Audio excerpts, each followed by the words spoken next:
Lakers have been very busy the last few days in free agency, bringing back Austin Reaves, Rui Hachimura, and D'Angelo Russell. They've also added more players, including former Heat guard Gabe Vincent, to a roster that was recently in the Western Conference Finals. The question everybody needs to know the answer to, Slick, maybe the most important question of the day. Yeah. LeBron James, we don't want to waste his career. The Lakers definitely don't. But there is a sizable gap, at least there was, a four-game gap between the Lakers and the Nuggets. Lakers got swept by the Denver Nuggets in not a pretty fashion. Have the Lakers closed that gap, some of it at least? No.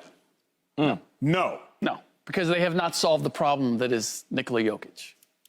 Who is going to defend him or change his game? Who's going to stop him from being a triple-double machine? And I would go even beyond that. I would say they haven't solved the problem of their nucleus, the combination of Jamal Murray, Nikola Jokic, and Aaron Gordon. Like, how do you match up to minimize the impact that those guys have? Because as I was hearing earlier in the show, you can get role players to fit around the stars if you have the right stars. And I believe that while losing Bruce Brown is a loss, That's gonna matter. Jeff Green not being there, It's a loss. it's a loss. But I know that they're very high on their rookie last year who didn't play, Peyton Watson. Christian Brown got great experience. Yep. And there's also maybe the most important element, which is when you've won a championship together. We saw this with the Golden State Warriors. There is no situation that feels too big for you. You understand what it takes to execute in those situations. Your stars understand how to have everybody in the right place and when you need to play hard, when you can back off, when the most important times in the game are. I can't underscore the value of the Denver Nuggets now having that in their pocket with their star players. Now Jamal Murray and Nikola Jokic are not going to look at a single situation where they go, oh, how do we do this? Like, we know how to do this. We have already done it. Haven't LeBron James and Anthony Davis also done that? Yeah. Many, many years ago, yes. Many years ago? Eons ago. It'll be 4 years by the time we get to the finals next year. Did you forget in 4 years? No, but physically, am I counting on that LeBron James? Okay, now we're rolling it forward. But I'm just saying, LeBron has championship experience, and Anthony Davis and LeBron James have championship experience together. They just won one 4 years ago. Right. So, but is LeBron James the same player he was? Up here, yes. I'm not discrediting that. I also disagree with solving Jokic. Nobody's solving Jokic.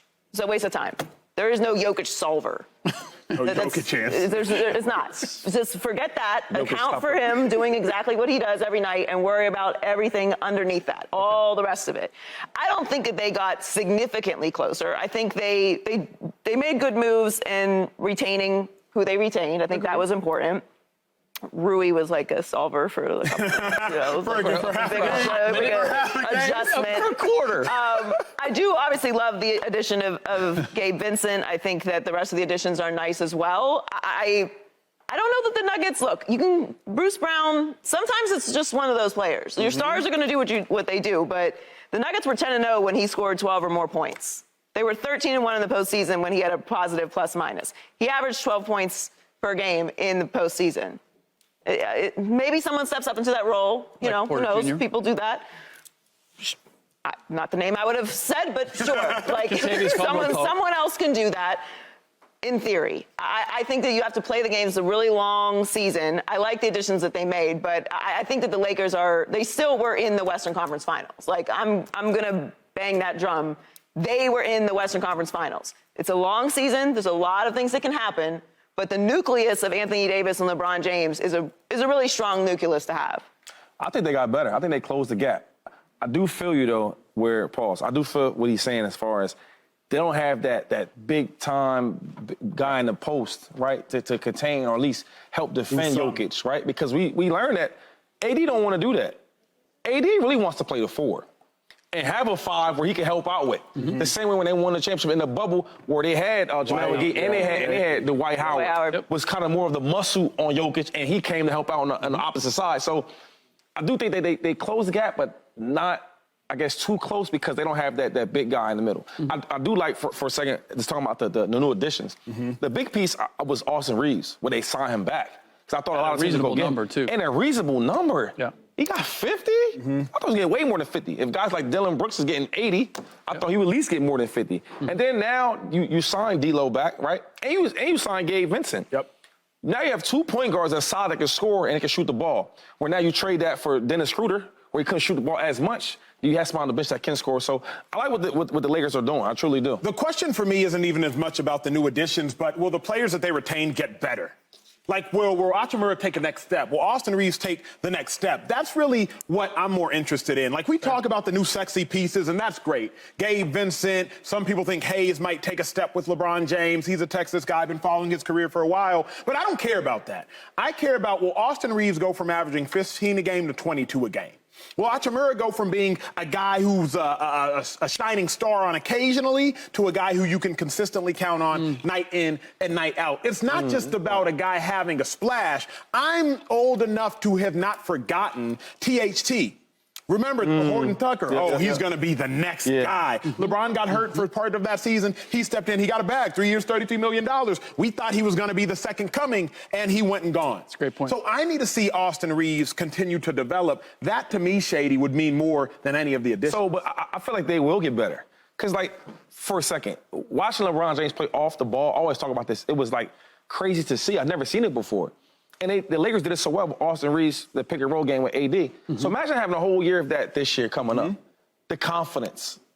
I truly think they'll be a better team. And another thing is, like, we didn't even know much about Austin Reaves, right? Which is a blessing and a curse. Exactly. No. Blessing and a curse. It is. So, but now when you become a player, right, it gets harder defense-wise. Yes. But on the other side, it gets easier because now we're going to design plays for you. Right. We see what you do best. We're going to try to work within your capabilities. So let me throw True this. story. Let me throw this. And last thing, Hachimura, he came in before the deadline. Yeah. So imagine being there with the whole team. Yeah. Now you know what to expect. What's he do best? And as a coach, you put these players in position to do well, to succeed. So I don't see why they can't succeed on this new year. The continuity part is a big part of it. Yeah. I think having this crew from the beginning of the year, for sure. This is the question that I have about Austin Reaves, and I'm a big Austin Reaves fan. But as we know, he, for a young player, for an undrafted, unknown player, that dude got to the free throw line a lot. Okay. He was able to, he took more free throws last year. He averaged more free throws last year than Jaylen Brown, Kyrie Irving, or Darius Garland. Think about that. Now, some of that is, to Acho's point, like a lack of familiarity with this is what he does. So defensively, if I'm not jumping and getting him on the foul line, now he's got to shoot over me. That changes the dynamic a little bit. But this is my biggest point, which is not going to be popular on this side of the table, I would imagine, which is I don't know about the nucleus. I don't know if it's still a championship caliber nucleus, because as it stands, and I look at this roster, LeBron James is still my go-to guy with the game on the line. Who else am I going to make that shot? To take that shot. And he had 2 opportunities in the final minutes against the Denver Nuggets, and he did not come through. So if he's not, and he's not capable, and look, he's going to be 39 years old. Like, think about how many teams are counting on a 39-year-old go-to guy to win a championship. It generally doesn't happen. And I don't mean that as any disrespect to what LeBron has done. If you're great, you will, though. But I'm less concerned about the supporting cast and what AD and LeBron are going to be at the heart of it, if they're going to be good enough against the other nuclei. Well, I mean, they're going to have to be healthy. This is all contingent. Which is always a question. Which is the same question for every star duo around the league. If you're missing one of your stars, you're probably not going to win. Maybe a little more so for these two, though, based on history and age. Sure. It's a slightly higher concern level. AD do get wild with the injuries. I do understand that. But we're basing all of these predictions and all of these on-paper evaluations on the idea that the entire team is going to be healthy. And we know that's not going to happen. True. It's just not. The Nuggets actually might have been the healthiest team.